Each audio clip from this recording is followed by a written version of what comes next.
فیصلہ کرنا ہے اور میں نے اناؤنس کرنا ہے، تو میں یہ چاہتا تھا کہ آج میں اپنی قوم کے سامنے پہلے یہ رکھوں کہ ہم اس سٹیج پہ پہنچے کیسے ہیں، کہ ہم سٹنگ گورنمنٹس ہیں، ہماری اپنی گورنمنٹس ہیں، ہمارا اپنا راج ہے یہاں، لیکن ہم کیوں اس نتیجے پہ پہنچے ہیں کہ ہم سمجھتے ہیں کہ اگر ہمیں اپنی گورنمنٹس بھی قربان کرنی پڑے اس ملک کے اندر، جب تک الیکشنز نہیں ہوں گے، صاف اور شفاف الیکشنز نہیں ہوں گے، ہم سب کو آج خوف ہے کہ ملک ڈوب رہا ہے۔ میں آپ کو وہ پاکستانی ہوتے ہوئے بتا رہا ہوں جس نے ساری باہر کمائی کی، 20 سال باہر پیسے کمائے، سب کچھ بیچ کے، جو فلیٹ تھا وہ بیچ کے، منی ٹریل دے کے، عدالت میں یہ بتا کے میں نے وہ کدھر سے پیسے لیے، جو بھی میرا آمدنی کدھر تھی، پھر میں نے فلیٹ لیا، پھر وہ بیچا، پھر منی ٹریل، سب کچھ میرا آج جینا بن رہا پاکستان میں۔ اور میری طرح کے سارے وہ پاکستانی، اور میں ان پاکستانیوں کی بات کر رہا ہوں جو کہ اس ملک سے پیار کرتے ہیں، عشق کرتے ہیں اپنے ملک سے، میں ان پاکستانیوں کی بات کر رہا ہوں۔ میں ان کی بات نہیں کر رہا جو چوری کر کے اس ملک کا پیسہ باہر بیچتے ہیں، جن کا سب کچھ باہر ہے، بزنسز باہر ہیں، بچے باہر ہیں، بڑے بڑے محلات باہر ہیں، یہاں کے چوری کے پیسے سے بڑے بڑے شاہانہ ان کا زندگی ہے۔ اور میں ان کی بات نہیں کر رہا کیونکہ ان کا اس ملک سے کیا رشتہ، خوف، مجھے خوف آ رہا ہے کہ یہ جو چوروں کا ٹولہ اوپر بٹھایا گیا ہے یہ ملک کو تباہی کی طرف لے کے جا رہا ہے۔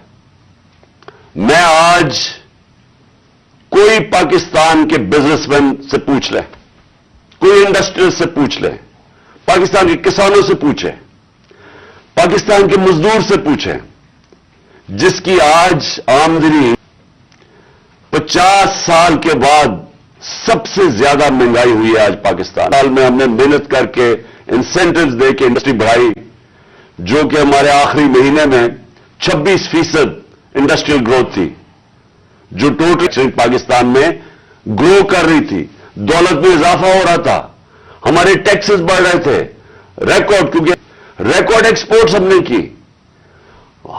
مجھے فخر ہے کہ میں نے اپنے کسانوں کی مدد کی، 4.5% پہ ہمارا زراعت کے اندر گروتھ ہوئی، اضافہ ہوا، ہماری 4 فصلیں 2 سال ریکارڈ فصلیں ہوئی پاکستان میں، کہ ہم نے کسانوں کی مدد کی۔ آج وہ سارا جو پاکستان وہاں لے کے جا رہے تھے، آج مجھے ایک چیز بتائیں، مجھے بتائیں کہ پاکستان میں کسی میں بہتری ہوئی ہے؟ آج مایوسی کا یہ عالم ہے میرے ملک میں کہ 7.5 لاکھ پاکستانی ملک چھوڑ کے چلے گئے مہینے میں۔ معیشت بھی اوپر گئی، ہماری انڈسٹری بھی اوپر گئی، ہم نے بے روزگار ہونے سے لوگوں کو بچایا، ہم نے انڈسٹریز کو پیسہ دیا، انسینٹیوز دیے، ہم نے کنسٹرکشن انڈسٹری کی مدد کی تاکہ روزگار ملے لوگوں کو۔ ہم نے اس دور کے اندر پاکستان، بول رہا ہوں، اب تو جھوٹ بولا بڑا مشکل ہے، موبائل فون ہے۔ سال کے بعد پاکستان تھا ہمارے تیسرے سال کورونا کے باوجود، اور 6% تھا ہمارے چوتھے سال۔ اب یہ بھی میں آپ کو آج بتا دوں کہ یہ صرف 3 دور میں یہ اس طرح کی ہم پاکستان کی دولت میں اضافہ ہوا، گروتھ ریٹ ہوئی۔ ایوب خان کے دور میں، جنرل ضیاء کے دور میں اور جنرل مشرف کے دور میں ہم امریکہ کی مدد کر رہے تھے۔ ایک دفعہ ہم افغان جہاد میں شامل تھے جنرل ضیاء کے ذریعے کہ ہم نے ریکارڈ ایکسپورٹس $33 ارب کی پاکستان میں ایکسپورٹس بڑھائی، اور پھر ہم نے ٹیکس کلیکشن، جو میں ابھی کہہ رہا ہوں کہ آمدنی ہوگی تو لوگوں پہ پیسہ خرچ کیا جائے گا، 100 ارب روپے کی ہمارے زمانے میں ٹیکس کلیکشن تھی۔ آج یہ سب کچھ نیچے جا رہا ہے، بے روزگاری بڑھ رہی ہے۔ ہمارے زمانے میں، اور زمانے کی بات کر رہا ہوں 7-8 مہینے پہلے، فیصلہ آباد کے اندر ٹیکسٹائل